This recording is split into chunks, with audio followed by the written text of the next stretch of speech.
Bismillahirrahmanirrahim. Assalamualaikum warahmatullahi wabarakatuh. Selamat sore, saudara kita semuanya. Yang kami hormati Pak Kuntoro sebagai moderator kegiatan Hot Talks pada sore hari ini. Pak Widi, ya, sejawat saya di Rumah Sakit Vertikal, di Rumah Sakit Kanker Darmais ya. Kemudian juga tentunya uh, panitia ataupun penyelenggara dari isu, statin, dan rekan-rekan sekalian ya. Tentunya juga yang kami hormati juga Bapak Ibu semua perwakilan dari Pasienkes, kemudian juga dari mahasiswa juga ada di sini dan beberapa uh, apa uh, instansi-instansi yang juga sudah hadir pada sore hari ini. Oke, jadi memang judulnya terkait dengan sumber daya yang terkait uh, implementasi sebuah sistem informasi dalam Pasienkes ya. Memang ini temanya cukup berat ya. Kenapa? Karena memang ini menjadi krusial ketika sebuah sistem informasi itu dijalankan.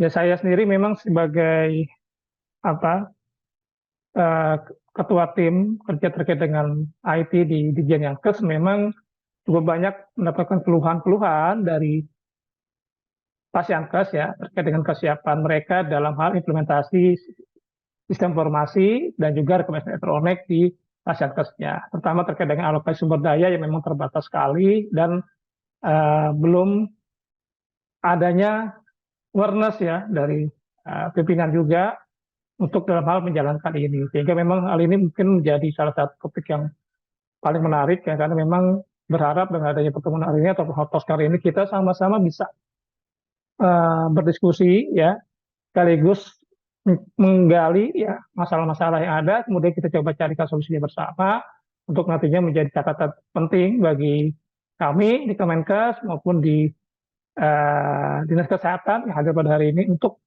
uh, berkolaborasi dalam hal peningkatkan terkait dengan sumber daya di Pasienkes yang ada di wilayah masing-masing. Oke, saya mengacu kepada regulasi tentunya ini. Jadi saya lebih banyak mengarah pada regulasi. Kenapa? Karena regulasi ini penting sebenarnya. Artinya kalau kita lihat secara regulasi di Kementerian Kesehatan Bapak Ibu semua itu sudah cukup banyak dan dukungannya cukup luar biasa ya terhadap bagaimana implementasi yang namanya digitalisasi di Pasienkes ya. Dari mulai Undang-Undang Perlindungan Data Pribadi yang menjamin bagaimana hak seorang warga negara terkait dengan data pribadi itu dilindungi oleh negara, ya, dilindungi oleh undang-undang. Ya, Undang-Undang Kesehatan yang baru saja diresmikan ditangani di tahun ini itu juga banyak faktor-faktor yang mengatur terkait dengan digitalisasi sampai dengan masalah perlindungan datanya. Kemudian juga kita juga sudah punya namanya PP 46 tahun 2014. Ini PP ini saya lihat isinya sangat luar biasa kalau kita mau gali di sini, ya. Dan ini menjadi salah satu regulasi yang menurut saya bisa jadi pedoman kita bersama dalam mengimplementasikan sebuah informasi di fasilitas pelayanan kesehatan. Kemudian juga ada Perpres tentang Satu Data Indonesia. Akhirnya ada terkait dengan bagaimana arsitektur PBN nasional. Belum lagi yang turunan-turunannya. Nah, terkait dengan Permenkes, ya terkait dengan SIM-RS itu sudah ada standarisasi. Ya bahkan di Permenkes 82 ini sudah diatur bagaimana sumber daya yang diperlukan dalam hal implementasi sebuah informasi manajemen rumah sakit. Dan juga terkait juga dengan data bidang kesehatan, terakhir juga ada rekam medis elektronik dan sampai dengan Kemenkes ya tentang integrasi data kesehatan nasional. Artinya kalau kita lihat di sini regulasi yang ada itu cukup lengkap ya. Ya dari mulai interoperabilitas data, pelindungan datanya, standarisasi, ya kan, itu semua sudah ada di sini. Dan tentunya dalam hal pencapaian ini atau pelaksanaan regulasi ini perlu terkait dengan bagaimana kesiapan dari sisi Pasienkesnya dalam hal memahami dan juga melaksanakan terkait dengan amanah dari masing-masing regulasi yang ada. Ya, seperti itu. Nah, saya coba melihat dulu ya dari beberapa poin yang ada di regulasi yang ada tadi ya. Karena memang sekali lagi secara teori pasti kita dapat, tapi secara regulasi ini yang paling penting ya. Di Undang-Undang 17 tahun 2003 Bapak Ibu semua, kita di disebutkan bahwa sumber daya kesehatan adalah segala sesuatu yang diperlukan untuk menyelenggarakan upaya kesehatan yang dilakukan oleh pemerintah pusat, pemerintah daerah, atau masyarakat. Artinya, sumber daya kesehatan ini meliputi juga terkait dengan bagaimana Pasienkes, SDM, kesehatan, perbaikan kesehatan, sistem informasi kesehatan, teknologi sampai dengan sumber lainnya yang diperlukan. Nah, itu poin-poin ini sudah terlihat Bapak Ibu, bahwasannya memang ketika kita bicara sumber daya, kita juga harus melihat bukan hanya terkait dengan kesiapan Pasienkesnya, SDM-nya, tapi juga bagaimana informasi itu juga harus disiapkan dengan baik. Sampai ya poin F ini nih, pendanaan kesehatan. Ya, karena memang sekali lagi ketika bicara sumber daya nggak mungkin kita nggak memperhitungkan bagaimana anggaran dalam hal pengembangan sumber daya tersebut. Ya, seperti itu. Ya, karena memang sekali lagi perencanaan itu diperlukan di awal. Ya, di perencanaan itu kita bisa memetakan terkait kebutuhan sistem, kebutuhan SDM, ya kebutuhan terkait dengan teknologinya, sampai dengan kebutuhan terkait dengan anggarannya. Itu yang mungkin nanti perlu kita rumuskan ya terkait dengan bagaimana keperluan sumber daya untuk bagaimana pengembangan implementasi sebuah informasi di Pasienkes. Nah, Bapak Ibu semua, di PP 46 ini sebenarnya sudah cukup banyak ya mengatur bagaimana sebuah terkait dengan sumber daya yang diperlukan dalam hal implementasi informasi kesehatan. Nah, di sini disebutkan sumber daya meliputi apa saja: perangkat keras, hardware, perangkat lunak, dan hal ini softwarenya ataupun sistem informasinya, SDM, dan pembiayaan. Ya, ini clear sebenarnya. Jadi, ketika kita bicara sebuah informasi, maka faktor-faktor yang perlu direncanakan adalah bagaimana kita memperhitungkan sistem informasi apa yang akan digunakan di sistem kita. Ya, nanti kalau rumah sakit SIM RS, SIM RS-nya mau pakai mana? Vendor, ngembangin sendiri, atau lari yang open source, free, segala macamnya. Itu kan ada pilihan. Dan ketika pakai vendor, maka kita harus merincikan berapa biaya per bulan atau biaya sewa selama periode tertentu. Ya. Ketika bicara perangkat lunak juga, kita juga memperhitungkan berapa biaya perangkat keras yang harus kita alokasikan untuk mensupport terhadap implementasi software tersebut. Ya, tentunya perangkat keras ini yang memang kompatibel dengan sistem tersebut. Ya. Maka perangkat keras ini biasanya nanti akan mengikuti dari sisi kebutuhan perangkat lunaknya. Kemudian juga kita juga nggak bisa mengeksklud atau menafikan peran sebuah SDM di sini. Ya, apapun itu, ketika kita memiliki sistem yang baik, perangkat keras yang bagus, tapi SDM-nya tidak kompeten atau tidak bisa memahami terhadap kepentingan implementasi CMRS ini pun akan jadi percuma. Dan ini tentunya literasi digital ya perlu ditingkatkan, pelatihan-pelatihan ya seorang pengguna SIM-RS di rumah sakit, seorang pengguna SIM klinik ya di klinik atau SIM-pus di puskesmas. Nah, tentunya juga kita juga perlu memperhitungkan bagaimana sistem ini harus ada yang mengelola. Ya, pengelolaan itu tentunya oleh orang-orang yang kompeten juga, dalam hal ini dalam pengelola sistem. Maka saya seringkali bicara bahwa dibutuhkanlah bagaimana pengelola SIM-RS ini harus ada di rumah sakit lewat sebuah jenjang organisasi, ya, dalam hal suatu organisasi di sebuah rumah sakit ataupun sebuah Pasienkes ya, sehingga kelihatan di situ perannya seperti apa, peran strategisnya seperti apa. Sehingga pada nanti pengembangan sistem ini sudah dipastikan ada SDM yang mengawal, ada SDM yang mengembangkan, dan ada SDM yang melakukan pemeliharaan.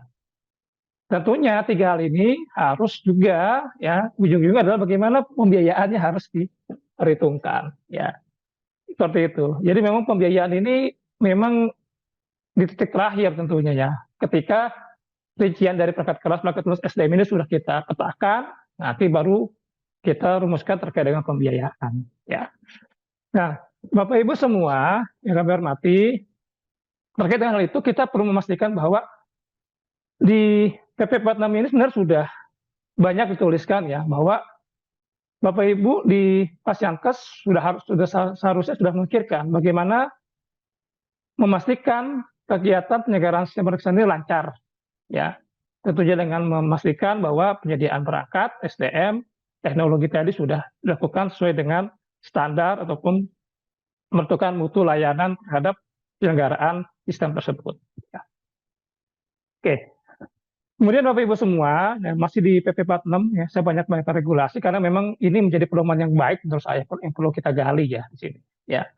Nah, penggunaan SIK di sini tentunya kita harus lihat bagaimana sebuah sistem ya, baik itu perangkat keras dan perangkat lunak itu harus benar-benar dikelola dengan baik. Salah satu yang disebutkan di sini ya, bagaimana juga ketika kita mengembangkan sebuah teknologi informasi harus sesuai dengan kebutuhan. Ya, harus sesuai dengan kebutuhan. Jadi kalau kita bicara informasi, maka kebutuhannya seperti apa? Ya, tentunya melihat lagi-lagi pada alur layanan rumah sakit, provisi di rumah sakit, atau provisi di Pasienkes. Sehingga kita bisa tahu sejauh mana kebutuhan modul-modul yang diperlukan dalam hal pelaksanaan sistem tersebut. Nah, seperti itu. Kemudian juga kita juga harus memastikan bagaimana menghormati hak atas kekayaan intelektual sesuai dengan perundang-undangan yang berlaku. Ini penting nih ya. Kenapa? Karena banyak sekali yang mungkin masih menganggap namanya hak ini tidak merupakan hal yang penting gitu kan. Padahal hak itu sangat penting sekali. Karena apa? Karena di situ ketika kita mungkin mengembangkan sebuah sistem informasi, kemudian itu berdasarkan layanan rumah sakit, maka seharusnya ya memang sudah menjadi hak kekayaan intelektual ya pengguna rumah sakit tersebut. Ya. Sehingga nanti pada saat mungkin diperjualbelikan segala macamnya itu akan lebih berhati-hati gitu kan dari sisi pengembang. Ya karena memang haknya itu sudah menjadi miliknya rumah sakit seperti itu. Nah, perangkat lunak, perangkat keras harus memiliki kemampuan. Nah, ini yang penting nih. Bagaimana kita memastikan satu sesuai dengan standar yang ditetapkan oleh pemerintah. Clear dengan adanya regulasi ini, standarisasi sudah ada di situ ya. Sudah menyimpan data dalam jangka waktu yang ditetapkan oleh menteri. Nah, di dalam rekaman elektronik itu jelas itu penyimpan data selama 25 tahun. Artinya kita harus merencanakan bagaimana sistem, bagaimana hardware kita itu mampu mengakselerasi penyimpanan data dalam jangka waktu tersebut. Kemudian membuat cadangan data, artinya backup data pun harus kita pikirkan, ya karena memang kayak lagi namanya data elektronik rawan kejadian-kejadian, insiden-insiden terkait dengan kerusakan dari sisi media tersebut, maka diperlukanlah backup ya terhadap penyimpanan tersebut. Kemudian mudah diperbaiki sampai dengan mudah diadaptasikan, ya. Nah, Bapak Ibu sekalian, di sini kita juga harus bisa memastikan bagaimana ya sistem ya dari Pasienkes itu harus bisa ya untuk berintegrasi ya dengan sistem kesehatan nasional. Artinya memang level dari Pasienkes tadi dari mulai FKTP, FKTL itu memang harus bisa diintegrasikan dalam sistem informasi kesehatan nasional (SIKN) ya. Karena memang sistem kesehatan nasional ini yang saat ini dibangun di Kementerian Kesehatan ya saat ini sudah memungkinkan sekali untuk bagaimana semua sistem-sistem di Pasienkes itu bisa terintegrasi ya. Kemudian juga di sini ya bahwa jaringan sistem informasi nasional itu harus dikelola oleh Menteri, clear ya. Saat ini kami sudah mengelola nih yang terkait dengan data-data jaringan ya informasi kesehatan nasional lewat platform Satu Sehat dan Satu Data yang ada di Kementerian Kesehatan. Nah, tentunya ada exclude ya, pengecualian di sini ya kalau kita di PP 46 ini untuk daerah-daerah terpencil, perbatasan, dan kepulauan. Yang memang kita akui masih ada di beberapa wilayah negara kita ini masih memiliki keterbatasan akses ya, terutama di daerah DTPK sana ya, mungkin paskes-paskes yang puskesmas, klinik, segala macamnya itu masih banyak juga yang memiliki kemampuan terbatas, terutama terhadap akses internet dan juga akses bagaimana mereka menerapkan sebuah informasi. Nah ini ada aturannya nih, bagaimana mereka menggunakan perangkat keras non elektronik, ya artinya masih menggunakan sistem manual. Tetapi itu perlu dipastikan kembali bagaimana juga mencari dukungan dari stakeholder lain, contohnya dari Kominfo mungkin dalam hal penyediaan fasilitas infrastruktur yang memadai di wilayah tersebut. Nah, ini sudah dicoba diusahakan ya di puskesmas ya, teman-teman Pusdatin sudah mencoba bekerjasama dengan Kominfo untuk penyediaan akses internet di puskesmas yang memang memiliki terbatas akses tadi. Termasuk sistemnya pun sebenarnya sudah ada sistem yang bisa dipakai ya secara free ya, dan itu bisa digunakan di sana. Oke. Bapak Ibu yang kami hormati, pada intinya ya penting bagi kita untuk memastikan bahwa adanya unit pengelola informasi kesehatan di setiap level, dari mulai Pasienkes, kabupaten kota, provinsi sampai level nasional. Nah ini saya sebutkan tadi nih, ya saya seringkali bertanya ketika kunjungan ke rumah sakit, entah ke dinas kesehatan, adakah ya eh, tim ataupun divisi khusus atau departemen khusus atau bidang khusus yang terkait dengan mengelola data informasi kesehatan atau SIK ini. Ya ternyata nggak semuanya ada. Termasuk ketika bicara di rumah sakit, ada nggak semua rumah sakit itu memiliki instalasi SIM-RS. Ya semuanya jawab ada yang juga yang enggak gitu. Artinya masih memang belum menjadi satu satuan pola di sini dalam hal pembuatan unit pengelola informasi kesehatan. Ya padahal di aturan ini sudah jelas ya, penting harus ada unit pengolahnya. Kenapa saya bilang tadi bahwa apapun sistem itu ya, sebagus apapun sistem itu, sebagus apapun hardware itu, kalau tidak ada yang ngelola, itu sama aja tidak ada yang mengurus di situ. Ya kita punya rumah mewah apapun, kalau rumah mewah itu nggak ada yang ngurus, apa aja nanti akan berantakan. Ya, maka pentinglah kita membuat sebuah unit pengelola. Ya, sehingga nanti dipastikan ketika ada sistem informasi, maka keseluruhan terkait dengan informasi itu diserahkan kepada unit tersebut. Sehingga ketika ada hal-hal yang terkait dengan insidental tadi, masalah keamanan, cyber, ya kan, masalah pengembangan sistem, maintenance segala macamnya sudah dilakukan oleh pengelola tersebut. Nah, sumber daya yang manusia menguasai informasi kesehatan paling sedikit harus memiliki kompetensi yaitu statistik, komputer, dan epidemiologi. Wah ini sudah ada nih yang terkait dengan standar kompetensinya juga gitu. Mungkin kalau ditambah terkait dengan rekam medis, maka orang-orang rekam medis itu juga harus dilibatkan. Ya. Kemudian jumlah sumber manusia dimasukkan sesuai dengan kebutuhan. Artinya memang sesuai dengan kebutuhan di sisi pasienkesnya. Tentunya ketika makin kompleks layanan di sebuah rumah sakit atau sebuah pasienkes, maka ya makin banyak pula kebutuhan dari SDM-nya, ya kan. Tentunya antara puskesmas, klinik, dan rumah sakit pasti berbeda ya, karena secara layanannya pun rumah sakit mungkin paling lengkap ya dibanding klinik dan puskesmas. Maka ini diatur sesuai dengan kebutuhan. Nah, sumber manusia pada masa atas adalah pemimpin dan penanggung jawab. Artinya di sini harus ada seorang pimpinan ya di pengelola sistem kesehatan tadi. Ya, nah, Pak Puntoro contohnya, Pak Widi ini contohnya ada pimpinan sistem informasi di rumah sakit. Jadi mereka ada kepala instalasi SIM-RS. Ya, di mana ketika ada hal-hal yang dibutuhkan, mereka akan membuat proses-proses perencanaan terkait dengan mitigasi terhadap pengembangan sistem yang ada di sana. Kemudian juga pengumpul dan penginput data. Dan hal ini tentunya tadi sebagai user pengguna juga harus dilakukan.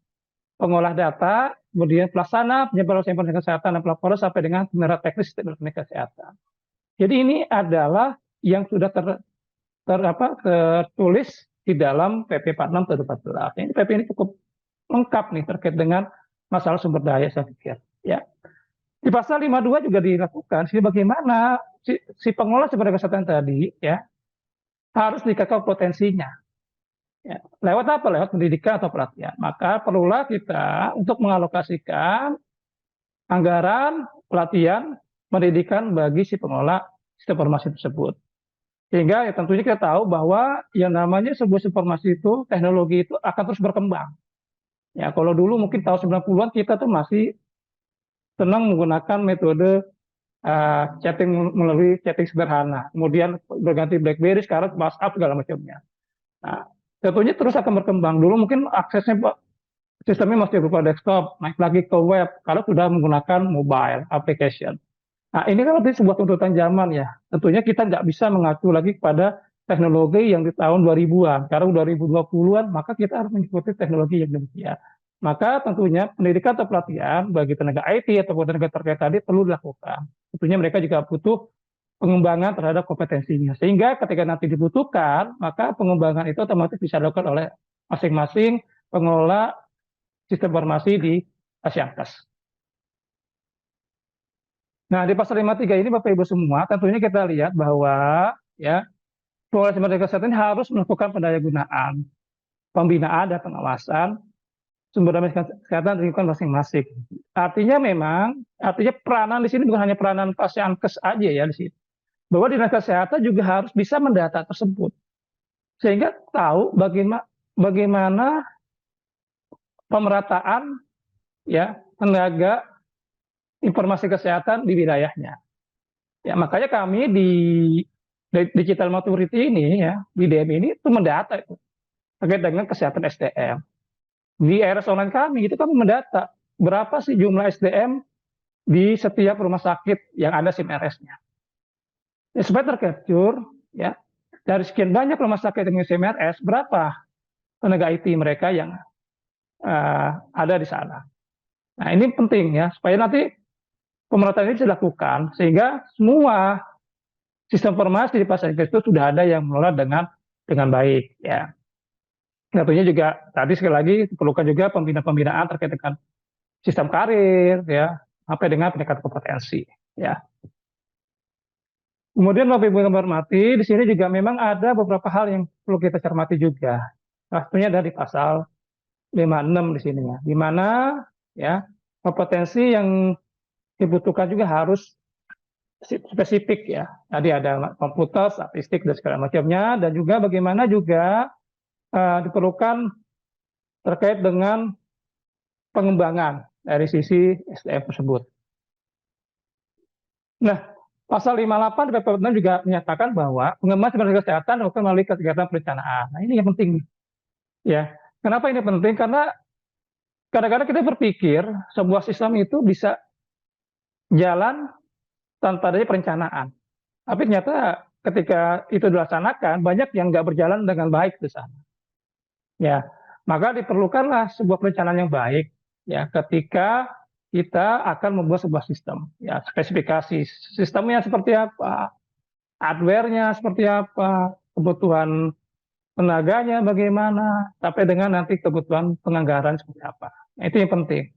Karena sekali lagi ketika membuat sebuah sistem perlu proses-prosesnya dari perencanaan, analisa, ya, perencanaan, pengembangan softwarenya sampai dengan pemeliharaan evaluasi sistem. Nah ini penting. Ya kalau kita beli software jadi gimana Pak? Pakai jadi menggunakan yang ketiga ya nggak masalah. Tapi pastikan sistem itu bisa dikembangkan karena bisa jadi ada beberapa hal di aplikasi itu yang tidak sesuai dengan probisnya di rumah sakit ataupun probisnya di Pasyankes. Ini kadang-kadang jadi bottleneck-nya tuh. Ketika mau mengembangkan sistem itu ternyata nggak bisa dikembangkan, ya gitu. Karena kita menggunakan software yang sudah jadi, ya, seperti itu. Contoh kalau kita menggunakan Windows saja, Windows itu kan nggak mungkin kita mau kembangkan sendiri. Kita pakai fitur apa saja yang ada di Microsoft itu, udah kita pakai itu, ya. Seperti itu kita nggak bisa tambah lagi fiturnya, gitu kan? Ini mungkin sama, ya. Artinya, ya kalau yang ideal adalah seperti ini. Ya. Beberapa teman-teman di rumah sakit ya yang mengembangkan secara mandiri itu mereka sukses karena sudah melalui tahapan-tahapan yang saya sampaikan ini. Ya, sehingga mereka berhasil tuh mengembangkan sistem dan menjalankan RMS sampai saat ini bahkan mereka sudah terhubung dengan satu sehat. Seperti itu. Izin Pak Idar waktunya 2 menit lagi. Oke, baik Pak. Kemudian selanjutnya Bapak Ibu, intinya di sini juga kita juga harus memastikan bahwa menghormati terkait dengan berbagai hak intelektual. Ini jelas nih di sini bahwa hak ini memang harus menjadi pegangan dari sisi pengelola sistem informasi kesehatan di Pasyankes tadi ya. Jangan sampai nanti itu yang ngelola justru pihak lain ya. Karena ini penting nih di pasal 59 ayat 1 poin A dan B ini ya. Ini harus dipastikan semuanya harus dikelola oleh Pasyankes, kemudian source code-nya itu kalau bisa menjadi miliknya Pasyankes. Ya, kenapa? Modal penting nanti untuk mengembangkan ke tahapan selanjutnya. Seperti itu ya. Nah, ini yang ada di PMK 82. Jadi regulasinya udah luar biasa, sebenarnya sudah diatur ya. Bahwa di rumah sakit yang terkait dengan CMRS harus ada organisasi. Meliputi apa saja? Satu kepala instalasi, staf informasi. Di bawah itu ada tenaga fungsional, ada apa saja, ada sistem, programmer, hardware, dan jaringan. Kemudian ada satu teknologinya, di mana menggunakan aplikasi sumber terbuka, ya, dan pada bagian, terutama pada bagian pelayanan. Kenapa? Karena banyak perubahan itu di bagian pelayanan pastinya. Nah, seperti itu ya. Dan dikommunikasikan menggunakan beragam sistem operasi. Artinya dia kompatibel, mau dipakai di berbagai sistem operasi, mau Linux, mau Windows, segala macamnya. Ini sudah ada, artinya sudah tinggal kita laksanakan amanah dari regulasi tersebut. Ya. Oke, terakhir, ya, mudah tepat waktu nih Pak Kuntoro. Intinya sebagai manusia itu meliputi SDM. Ya, ini SDM ini paling saya tegaskan beberapa kali ini karena memang faktor kunci keberhasilan sebuah sistem adalah bagaimana SDM itu ada dan sistem itu bisa dikelola dengan baik oleh mereka. Kemudian sarana prasarana, artinya dukungan perangkat lunak, software tadi, ya baik yang dipakai berupa informasi maupun pendukungnya, perangkat keras, ya perangkat keras juga demikian harus mendukung terkait dengan pelaksanaan sistem informasi, jaringan komputer, baik LAN maupun LAN ataupun internet, ya. Kemudian listrik sampai dengan lain-lainnya seperti cadangan energi dan juga mungkin kalau ada masalah disaster maka ada disaster recovery center penting dilakukan di rumah sakit ataupun di Pasienkes ya ketika memang terjadi masalah tadi. Kemudian pengelolaan organisasi ini penting bahwa sumber daya manusia dan personal tidak akan bisa dipakai secara penuh jika organisasi tidak memiliki pengelolaan yang baik. Dimulai dari perencanaan strategis, perlulah kita buat perencanaannya dalam bentuk roadmap ataupun blueprint, ya, adanya SOP, ya, kemudian infrastruktur pelayanan, manajemen SDM, jenjang karir, pendidikan pelatihan, anggaran, salary, ya bagi tenaga-tenaga informasi kesehatan sesuai dengan standar yang ada, kepemimpinan organisasi dan pelaksanaan sesuai dengan kebutuhan peraturan yang berlaku. Artinya ini semua sudah diatur dalam regulasi yang ada, tinggal kita bagaimana kita memanfaatkan peluang yang ada di sini untuk direalisasikan di Pasienkes masing-masing. Mungkin itu Bapak Ibu yang bisa saya sampaikan. Saya terima kasih. Kurang lebih mohon maaf. Assalamualaikum warahmatullahi wabarakatuh.